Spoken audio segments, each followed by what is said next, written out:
Hello friends, welcome back to my channel. Today we are up with another topic from biology, that is respiration. आज देखते हैं respiration कैसे होती है. Last class में हम लोगों ने डाइजेशन पढ़ा था, तो अगर आपने नहीं देखा है तो एक बार जाकर वो वीडियो देख लीजिए. आज हम respiration स्टार्ट करेंगे. तो बेसिक इज दिस कि respiration दो तरह की होती है. One is in the presence of oxygen, presence of oxygen, और दूसरा है एब्सेंस ऑफ ऑक्सीजन में.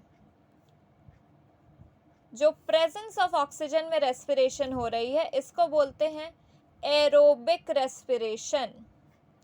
Aerobic respiration.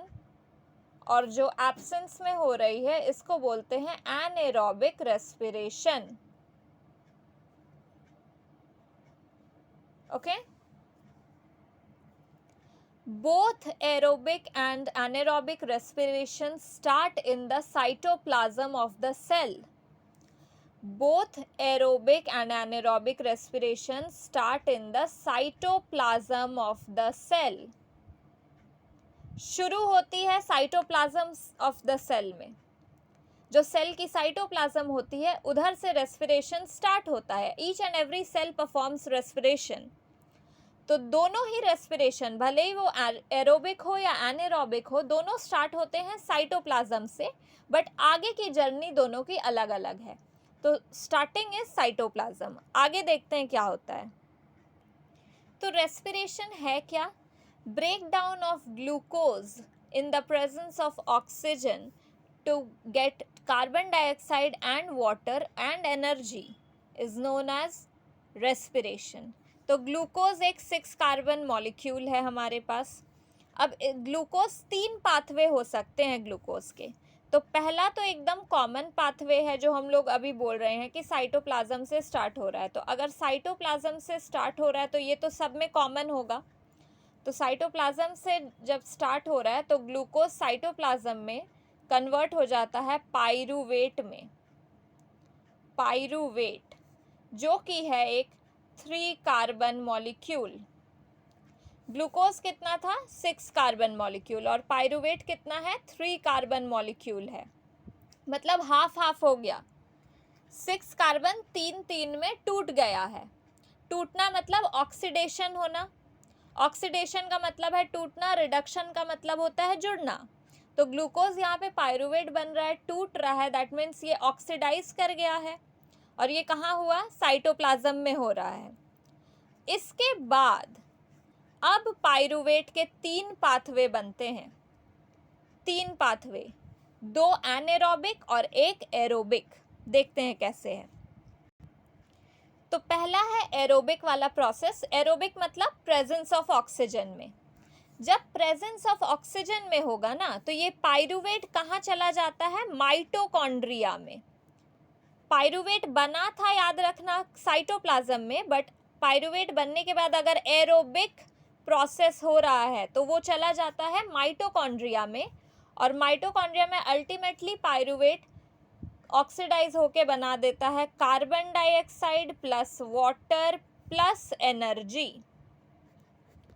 ये हो गया एरोबिक प्रोसेस. अब हम चलते हैं 2 एनाएरोबिक में. तो पहला है, अगर ईस्ट में हो रहा है ये प्रोसेस, ईस्ट में होता है अगर, तो एनाएरोबिक के केस में ईस्ट में बनते हैं इथेनॉल C2H5OH, जिसको बोलते हैं एथेनॉल, और प्लस में कार्बन डाइऑक्साइड प्लस एनर्जी. ये तो पहला एनाएरोबिक हुआ. और ये किस में होगा? ईस्ट में होगा.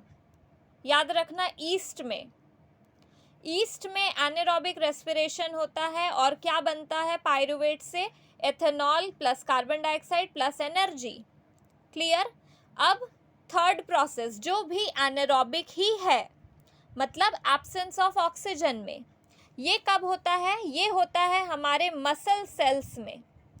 अगर हम कंटिन्यू एक्सरसाइज करते रहते हैं तो ऑक्सीजन की कमी होने लगती है बॉडी में. हम लोग हाँफने लगते हैं बहुत जल्दी एक्सरसाइज करने के बाद. मतलब क्या? बॉडी में ऑक्सीजन कम हो गया है. अगर ऑक्सीजन कम हो गया तो जो एरोबिक प्रोसेस चल रहा था वो किस में चला जाता है अभी, एनारोबिक में, और ये कहाँ होगा, मसल सेल्स में। तो मसल सेल्स में एक्सरसाइज करने के टाइम एनारोबिक प्रोसेस होता है, that means lack of oxygen में, और यहाँ पे ये पाइरूवेट बन जाता है, यहाँ पे ये पाइरूवेट बन जा रहा है lactic acid, lactic acid plus energy. Clear? यहाँ पे वो बन जा रहा है लैक्टिक एसिड प्लस एनर्जी। कहाँ पे, मसल सेल्स में। तो ये 3 प्रोसेस हो गए। एक एरोबिक जो हो रहा है माइटोकॉन्ड्रिया में, बन रहा है पाइरूवेट से carbon dioxide, water and energy. Second is anaerobic process, east में हो रहा है, ये पाइरूवेट से बन रहा है ethanol, carbon dioxide, energy. Third is again anaerobic in the absence of oxygen, जो हो रहा है मसल सेल्स में, एक्सरसाइज करते वक्त होता है जब बॉडी में ऑक्सीजन की कमी हो जाती है, तब क्या हो रहा है, pyruvate is converted to lactic acid plus energy. तो ये 3 प्रोसेस है रेस्पिरेशन के। अब हम देखते हैं एनर्जी के क्या करेंसी है, एनर्जी करेंसी। तो energy currency is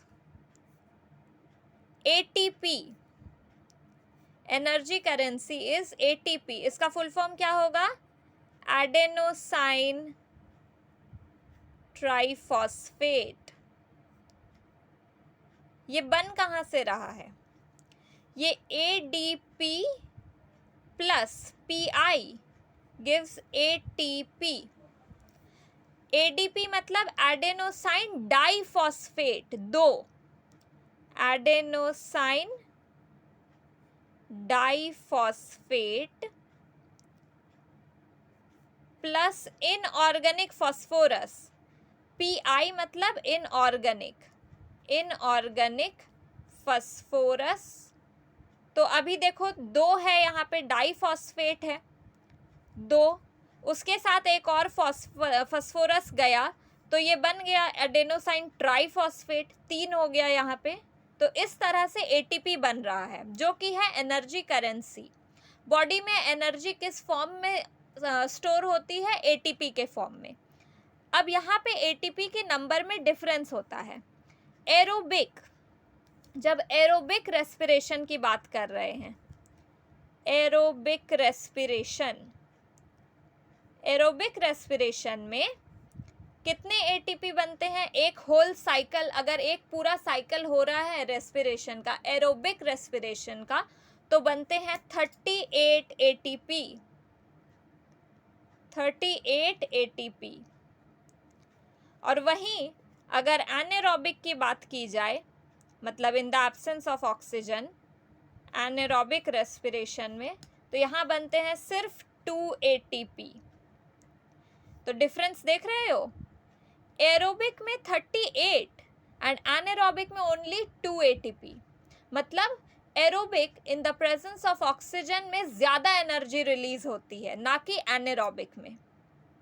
so this was respiration. I hope it is clear to you. Okay, if you like the video, do like, share and subscribe to my channel. Let's meet in the next video. Till then, take care. Thank you.